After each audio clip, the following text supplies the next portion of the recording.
Greetings, programs, and welcome to Aliens Fireteam Elite. You might have seen a little clip on Jingle's channel yesterday, Sunday, which featured yours truly not realising that beyond the standard difficulty, there is team damage in this game. So, yeah, there may have been a tiny little bit of team killing there, but it's fine. I learned from my mistakes. Mostly. This was actually gifted to me by Jingles. I think he was looking for more people to play with, and I do like a good co-op shooter. And that is the heart of this game, really. It is a co-op shooter game set in the Aliens universe, which has a whole lot of stuff from basically all of the Aliens franchise. So all the films, all the books, there's probably comics and things as well. And it's definitely a limited game in terms of its content, but it's had a lot of thought and care put into it. I want to say a lot of polish as well, but that's not quite true because it's still kind of buggy. And some of the bugs are quite annoying. Some of the bugs can soft lock you from completing missions. Some of them are not too bad. Some of them are just like annoying sound bugs where a sound gets stuck on loop that shouldn't be repeating. But yeah, some of them can just prevent you from finishing a mission or get you stuck in areas that you're not supposed to be able to be in, and therefore, you know, you get killed by aliens and can't really do anything about it. And yeah, it's kind of annoying. So we're here on the Endeavour. This is the base area, and there is a campaign to this, as you've probably seen elsewhere. It's pretty short. There's 4 sections, and each of those has 3 subsections, and they're quite fun. Certainly the first time round. There's various difficulty levels to make things a bit spicy. And some of them are very spicy indeed. And I've completed the campaigns on standard. I've done a couple on intense, which is where your guns can start damaging your allies. And as for extreme and insane, I don't even vaguely feel brave enough to try that just yet. They have tried to add replayability by adding some daily challenges, and there are there's like a hidden crate that gives you drops of things for your inventory on each playthrough, and that's really the only random element because it shifts around as to where it can be within the level, although it seems like there are only certain set places. So unlike Payday 2, where you do get a fair bit of variation when you are playing through certain heists, you don't really get that. The only similarity is that when you are setting a heist, and if let's just set that to private, you have these things called this is a rescue mission. no you don't, because I haven't enabled it.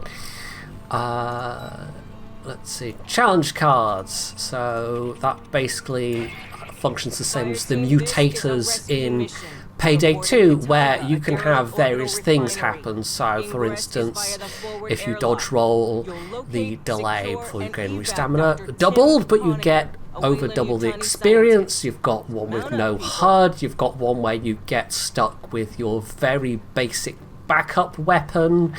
There's positive ones as well. You know, this one has health doubled, but there aren't any bonus rewards. So a lot of them have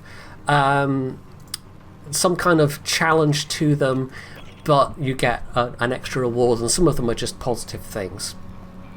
So yeah, that can add some interesting variations, but it only goes so far, really. Now there's different classes, unsurprisingly, one of which you unlock during after completing the campaign, and that is your recon class. I think there's also an upcoming class that's being added as like a free DLC thing, and there might be extra things added down the road because this isn't a terribly expensive game in the scheme of things, so I would expect them to maybe add some stuff. It certainly has the potential, like Payday 2, where, you know, they sell extra campaigns, aka as heists, as they do in Payday 2. And for a while, actually, with Payday 2, they went back to just a model of you bought the game and you got everything, and then there was some stuff happened with the company, and they decided that if they were going to keep going, it would only be viable to go back if they could go back and sell the campaigns as or sell the heists as separate DLCs again. So it certainly has that potential. I don't know if they're planning to do that, but it would be nice if there was more meat on the bones of this game, because it does feel rather bare bones at the moment. The bugs they can fix, but the lack of content, you know, that needs more stuff added if it's to have any real longevity to it. So I'm going to try out the Horde mode. I've played through the campaign, and I've played it with just random people off the matchmaking queue. I've played it with the AI, which isn't very smart, but if you're playing it standard and casual difficulty, it doesn't really matter, because they have on casual, it doesn't matter how many times they go down, they can just get revived infinitely, and on standard they do have a limit on how many times they can be revived, but it's still pretty forgiving, and there's no friendly fire, so you can just fire through them, and it doesn't matter that they're not very smart. There's also, however, this Horde mode, and I've only tried this once before, and it had the unfortunate thing of me getting catapulted into an area I wasn't supposed to be in and getting stuck. So that wasn't much fun. I hope that doesn't happen again. But for this, I'm going to try out the Doc, the medic class, which is by far the weakest of the classes, and the one that by far needs the most rebalancing. And it doesn't really work like you would think it would work. All of the others have some kind of ability. So the Gunner, for instance, can basically put out great big bursts of increased damage for you and your allies, and they've also got a secondary grenade ability, and everybody's got a like an active ability, like a secondary ability, and then some kind of passive ability that only affects you, the player. Demolisher is like the primary damage dealer class. They get the smart gun and the big beefy flamethrower, which I imagine would be very difficult to use when there's team damage enabled. Yeah, they have a little rocket launcher and a kind of knockback ability. Technician can put down turrets. Everyone can put down turrets, but they are just consumable turrets. However, the Technician can put down basically as many turrets as they please. Well, you can only do them one at a time, but there's a cooldown basically. You have a backpack that just kind of fabricates turrets for you, and there's actually some variation there. There's like a heavy turret and a flame turret version as well. And the flame turret's really nice, but it's kind of limited range. This is the skill grid, by the way, which you kind of unlock as you're going along. So yeah, you can see it's unlocked at the various levels, and you can basically buff your class by slotting in all the different things, and Technician is the only one where I've unlocked everything. So yeah, you can get various kind of buffs to your various abilities and whatnot. So you can specialize your characters a bit and make them more powerful and more useful. But yeah, the doc is kind of weird. I mean, the recon just is nice in that they give you bonus intelligence, but also the support drone, which is super useful if you're playing through the campaign, because certain classes, especially the Demolisher, can run low on ammo really useful, and if you deploy the support drone, it's only active for a short while, but it replenishes allies' ammo, which is really, really handy. The dock, though, yeah, you have this healing station, and the way it works is pretty weird, but we'll see that hopefully in practice in the Horde mode. So we're going to go with public matchmaking. There's no challenge cards in the Horde mode, and I'm not quite sure why they've done it that way. We're just going to go with standard difficulty as well. This is basically just wave defense, and I'm guessing there are different like you must have to play through the different levels in order to unlock other levels. So yeah, basically we go in and set up a defensive perimeter, and we'll see how it goes. I don't know what the rewards for this are. I don't know if you like complete the thing after a certain number of levels, or do you just have to hold out, or I don't know. Like I say, I've only done this once before and the game bugged out on me and I got stuck somewhere and I couldn't really do much. So we'll see how this goes. Fireteam, we got a salvage job happening in a nearby sector. Our job is to lure the Xenos away from that engineering team. So we are on a refinery area. A space refinery, which is kind of similar to the one the Sulaco was towing at the beginning of Alien, which is where the first part of the campaign takes place as well. And yeah, it's just in this particular mode, you know, it's just defend against all of the different aliens. Now, the dock has this as their healing thing. You put down the trauma station, which has a certain amount of healing, and you can refill it by picking up medkits, but you have to, it's weird, you have to use the medkit that you start off carrying by default, and it's only new medkits that you pick up after that point that you can actually fill it with, and it only fills up about 700 or 800 at a time. And it's kind of annoying because you can only then refill it if you've picked it up at the point where it's emptied some of its healing ability. So the whole thing is very convoluted. You would think as the dock class you would just be able to drop medkits for people and like fabricate them from your backpack, or maybe you shoot people with a little stim pack or something, but no, they've done it in a really weird way, which is frankly convoluted and not very user friendly. So yeah, I thought I'd give it a go for the Horde mode though, because it might be more useful for Horde mode than it is for campaign, because in campaign you don't really need it, to be honest. They've kind of made a class that's rather unnecessary to the campaign modes. It might be more useful on the higher difficulties. Oh, there we go, that's somebody with the flame turret. Oh right, I'm being spat at by a spitter. Those are nasty. Also, probably blathering a bit too much rather than paying attention to all the things. It can get a bit frantic. So they're all different kinds of aliens. You've got the kind of basic runners, and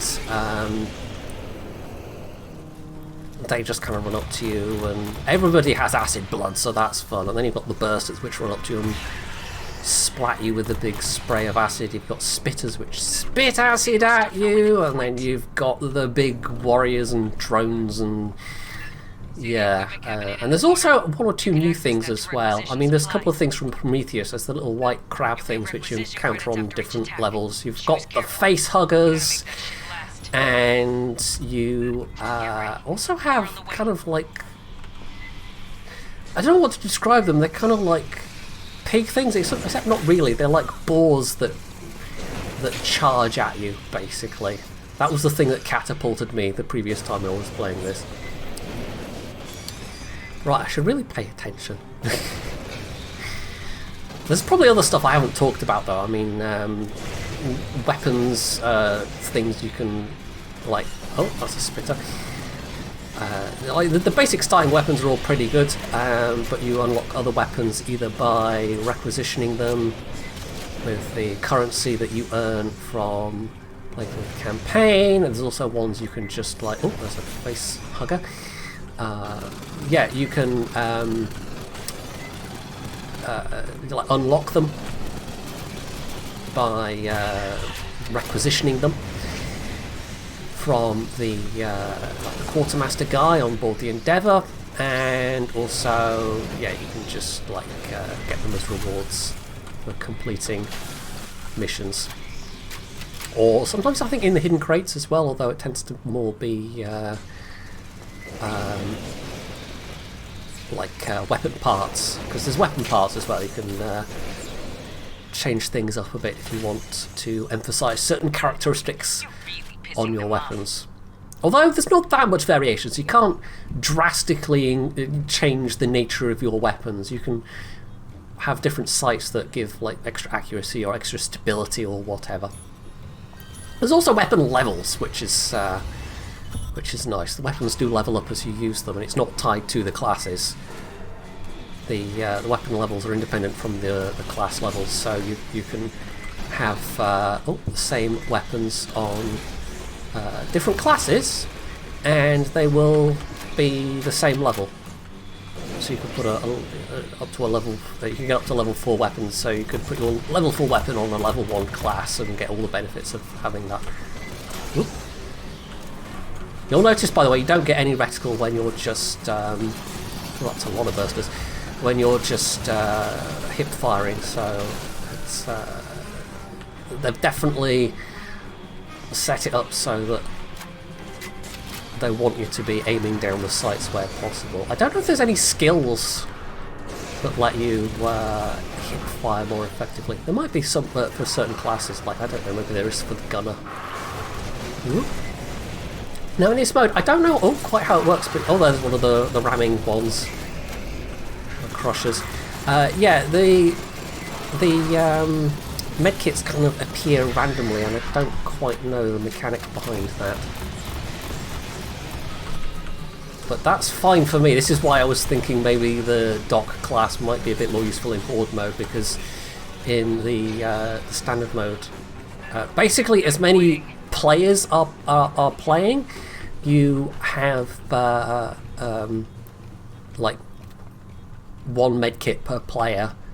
Because there's certain points through the campaign levels where you'll get, you know, an ammo crate, and there'll be a med kit, and maybe an item crate where you get one item from. So generally speaking, they're spaced at least on standard level, and again, this is my experiences on standard and like 1 or 2 on intense. Generally speaking, it's not felt like that's been too big of an issue, and you can use your medkits to heal other players as well. It's not just to heal yourself. So yeah, but maybe on the higher difficulties, like I said, I haven't really tried them out. Maybe on the higher difficulties it's entirely possible. Let's try my secondary ability actually, I haven't tried that yet. Those spitters are nasty, by the way. Ooh. Although they do, like, they hide behind things and just bombard you, but they do tend to stick their tails up, and you can hit the tail. Actually, I should use my own medkit up. There we go, even though it was only for a tiny bit. Oh, that's one of the warriors. That's a nasty boy. So this is where having a healing zone with the doc's trauma station might actually be quite useful. Right, there we go. Yes. So somebody's got a flamethrower. The flamethrower is really fun to use, but also, yeah, area of effect weapon. You don't want to be. Catch your breath. Yeah. Right. We'll pick that up, and what will happen is I'll pick up this medkit, and you'll see that the healing bar will go up to nearly full. So that's how you refresh the medkit. It's really convoluted. Just figuring it out the first time, because you start off with your own default medkit, and it doesn't use up the medkit that you've picked up, which is like, that's the weird thing. So now I have to use that medkit that I've picked up before I can refill the trauma station again with another medkit. You see what I mean? It's just so utterly, like, yeah. I don't know why they did it that way. It doesn't make any sense. But there you go. That's what they decided to do. But yeah, having the trauma station in this mode is actually kind of useful, because you can just pop into it. You don't have to have the couple of seconds where you're vulnerable trying to heal yourself as you do with the medkit alone. So for this one mode, perhaps, I can certainly say the dock is useful. Ooh, that sounds like a big lad. You can see, I mean, the motion tracker works really well as a game device. I don't know if it was in Aliens Colonial Marines at all, which, oh boy. Gearbox screwed the pooch on that one. Although I don't know how it is... oh, I need more ammo. I don't know how it is, given that it's been effectively fixed. Because for those that weren't aware, there was basically a single typo that completely fouled up how the AI was responding to players, which caused so much of the jank in that game.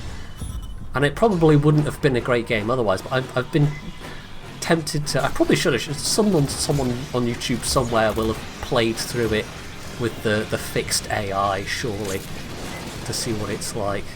You're wondering what that electro thing is, by the way. That's a technician. It's the technician's secondary thing.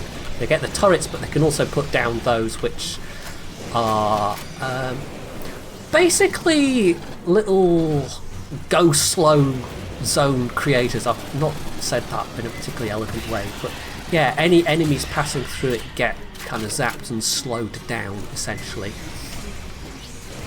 And it's useful for creating bottlenecks. So it's like the technician synergizes very well with some of the damage dealing classes like the gunner and the demolisher, just because you can create those bottlenecks, and it's very useful for the big nasty weapons. Right. You'll notice, by the way, you get a little outline, which is a thing you can turn on or off, but I think by default it's turned on for casual and standard. So you just get this little outline when you're looking down your sights, just to help you identify where things are. Otherwise, you only get that kind of highlighting with the recon drone. And the recon drone only lasts for a certain amount of time, but that recon drone highlighting is also there for like it has a much further line of sight. It has a much further acting distance. I can words today, and it actually can highlight stuff that you can't see, which was very, I don't know, I said that all in a very long-winded kind of fashion. Right, wave 8. We're doing alright, but we're still going to start getting the much tougher enemies now. I kind of wish everybody had access to some form of basic grenade, but it really is only the gunner. And the gunner grenades are good. They do actually do a fair bit of damage, but if everybody had access to some weaker form of grenade, it might be quite nice. I mean, everybody has the super basic pistol, which you access by hitting your 3 key. And it's not great. This is the if you've run out of ammo on everything else gun. Like I said at the start, there's challenge cards, which mean you can only use that pistol throughout a level. And that seems like it's going to be one of the tougher ones. But yeah, I kind of wish everyone had some form of grenade, or if there was a consumable kind of grenade. Because if I hit that, I can put down a limited ammo sentry gun, for instance, and mines. What makes the technician's sentry gun special, well, apart from the fact that they're never going to run out of them, is that yeah, they also don't have an ammo limit. They're basically infinite ammo. Is that a spitter all the way back there? You're not going to do much back there, mate. I don't think the spitters have that much range. So that's a big lad. Pay attention to that. Have they killed the big lad? No, it's dead. Praetorian, so that's like a super warrior. These are the closest things to bosses you get, by the way. I mean, there's also synths that you have to fight at various points. And, you know, some of them are tougher than others. But at the most you ever get is like mini bosses in this game. There's no like proper boss fights essentially. It's very much a horde game. And it's a bit disappointing, especially in the campaign, because at the end of the campaign you get to meet an alien queen. Except yeah, alright, who is it? Oh, I was going to heal somebody and then I could pick that up and pick up another med kit. It's very convoluted! But yeah, I'll have to keep an eye on that because I need to either heal myself or heal someone else, and then I can pick up a med kit and then I can refill my station again. Why do they design it that way? I don't know. I kind of feel like they sat down and went to themselves, right, we're not just going to do plain old boring medic class that just heals people, because that would be so boring. It's been done to death, and never mind that it's tried and tested and works just absolutely fine and makes sense as a way to do things. No, we're gonna be different, and we're gonna do this convoluted ass thing with a medic station and yeah. I don't know. Whoa. Let's use my combat stim thing, which I can't even remember quite what it does. There we go. Oh, right, no, don't use that. Use my first aid kit, and then go pick up the trauma station, and then pick up the first aid kit, and then put down the trauma station. And why did anyone think this was a good idea? I don't know. Anyway, that's probably my biggest complaint about the classes is most of them are fine apart from the dock.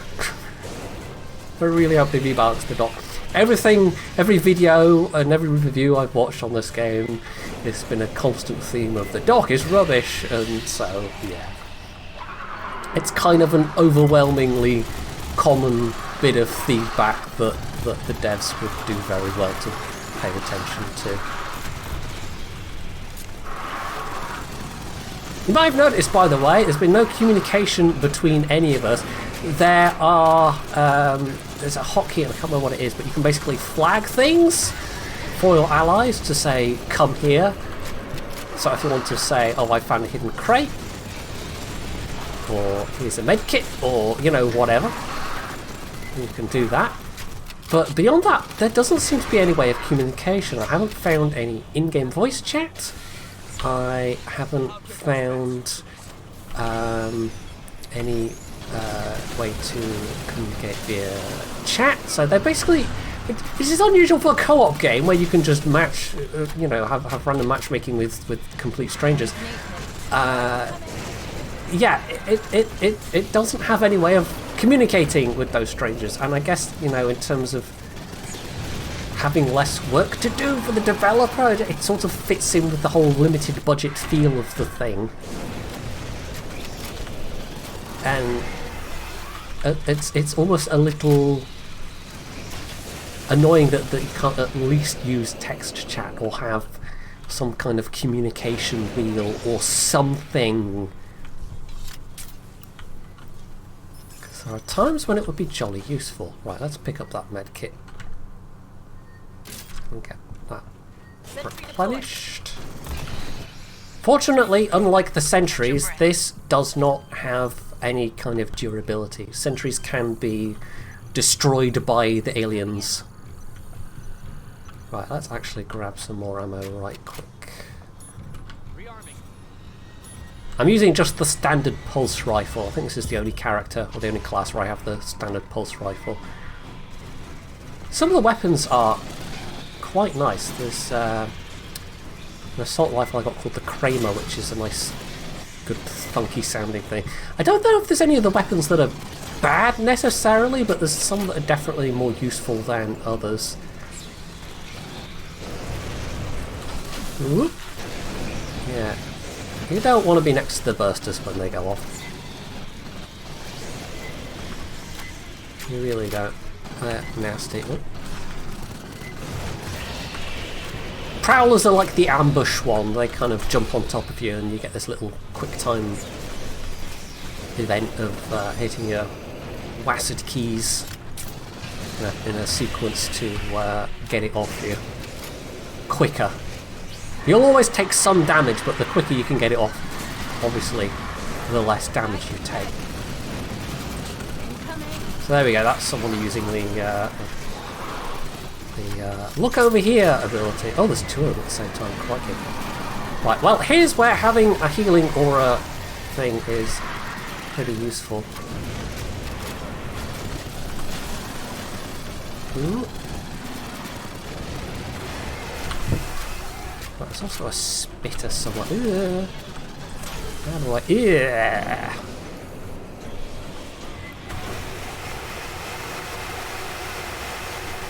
I think medkits, they must just randomly drop from certain killed enemies. I don't know how else how else to account for it. They do just kind of appear in random places.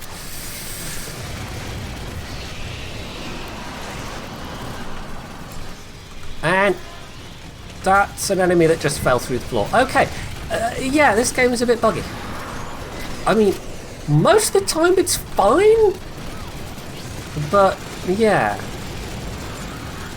Now, fortunately, that's not some kind of insta-death thing. There is no insta-death move by any of the aliens in this. Ooh. Jeez. That's my sidearm. It's actually a 50 caliber hand cannon, so quite beefy. Unlike the weedy little 9mm. Ammo crates, at least, like they never run out. Ammo crates just have infinite ammo in them, so you don't have to scavenge for ammo, which is a thing in some games. Looks like there's another team heading in. You did your part, but if you want to keep going, it would help. Oh, there we go. So, okay, continue to next cycle. Nice work out there, Marines. Okay, so after a certain number of waves, that's how it works. I was not sure, but you can keep going and presumably get more rewards. So yeah, there's two currencies in this, by the way. There's no microtransactions or anything, so I actually air machine gun, that's going to be an emote probably. So experience on the character, and you can see experience goes on the guns separately. That one's already maxed out, and very few kills when I was too busy blathering. Yeah, I also took the most damage. Like I said, much too busy blathering. But the Doc isn't really supposed to be a primary damage dealer class anyway. You still get the rifle, you just don't get any super duper combat abilities like the other classes do.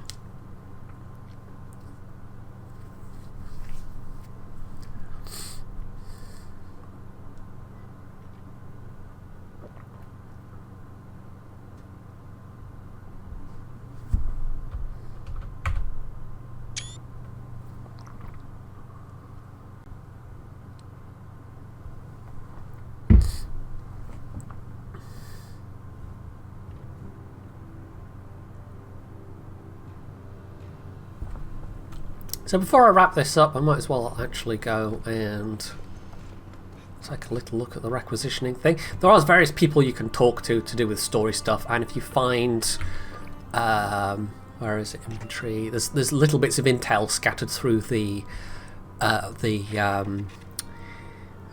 campaign levels, which basically it's all lore that you can just read about and talk to the characters about. There is one weird quirk in that, again, got a Weyland-Yutani weapon in DRM lockdown? Go talk to us. Maybe indicative of the budget they were on. Even though it's fully voice lined, there's no lip movement to go with any of that. So yeah.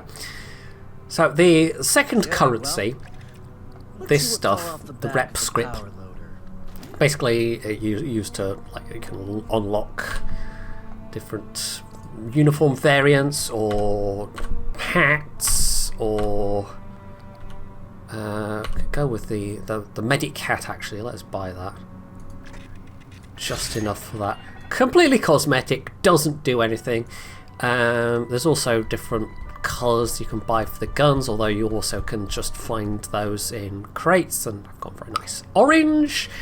And you can have little decals that you can put on and unlock emotes. And lastly, you can actually buy challenge cards in packs of 3. Tell Herrera it takes this stuff a while to ferment.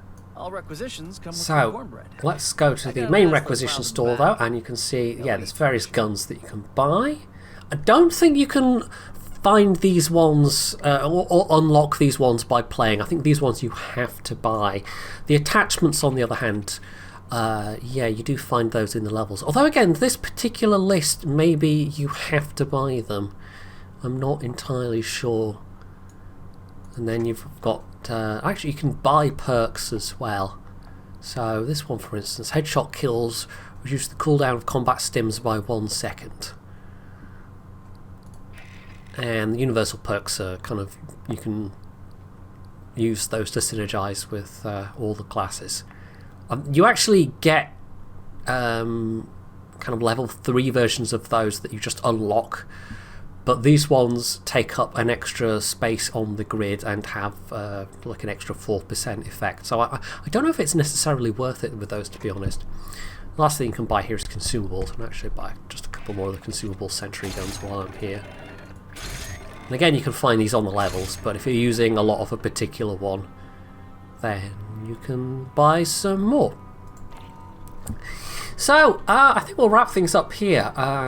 Yeah, we've been going for like nearly 40 minutes anyway. Somehow. So that's probably a good length of video. So overall, yeah, I like it. I do like this game. But it does have some real limitations just in terms of how much there is to do, and in terms of the playability, or how much replayability rather there is. And also at the moment, definitely there are the bugs to be aware of, some of which can be quite annoying, because if a bug locks you from completing a campaign level, you just have to quit back to the hangar and you lose all the progress that you may have made, anything that you may have found. You basically don't get anything out of it. It's all just wasted time, which is kind of annoying. And especially if you're playing with other players. I had the experience one time of getting up to a door where we were all supposed to go through, and the other 2 players could go through it and I couldn't, and I got stuck behind that door. They tried to keep going without me, but with only 2 players instead of 3, they basically couldn't complete the level. They both went down, and we didn't get anything out of that at all because we failed the mission. So that was annoying. That kind of thing can happen. It's only happened once so far in terms of the campaigns, but it still can happen. So yeah, just be aware. This is probably a bit buggier than anybody would like at the moment, and although, especially if you like the Alien universe, this is it's got a lot of nice stuff in it in terms of like references and Easter eggs, and like, you know, there's the power loader right in the cargo ship, in the cargo bay, for example, from was that Alien the second one? I can't remember, or was that the first one? No, I think that was the second one, wasn't it? No, it was the first one. I don't know. I'm going to actually end this by making a really shameful confession. The only Alien films that I have actually seen are Alien 4, Resurrection, and Prometheus. So, kind of the worst ones. Although I'm pretty sure Aliens 3 is regarded as being pretty damn terrible as well. Yeah. Someday I will get around to watching Alien and Aliens, and what's the most recent one? Was it Covenant, which I'm told isn't completely terrible. So yeah, but for now, that's all I've seen. So there you go. You can put your boos and jeers in the comments section down below. So that is it for Alien Fireteam Elite. Not bad, certainly for the price, but definitely caveat emptor. There's not a whole lot here to do beyond playing the campaign missions over and over again and that Horde mode. That's basically it. If you found this video useful, fun, interesting, you can do all the usual things down underneath it, and of course, as always, stay tuned for more.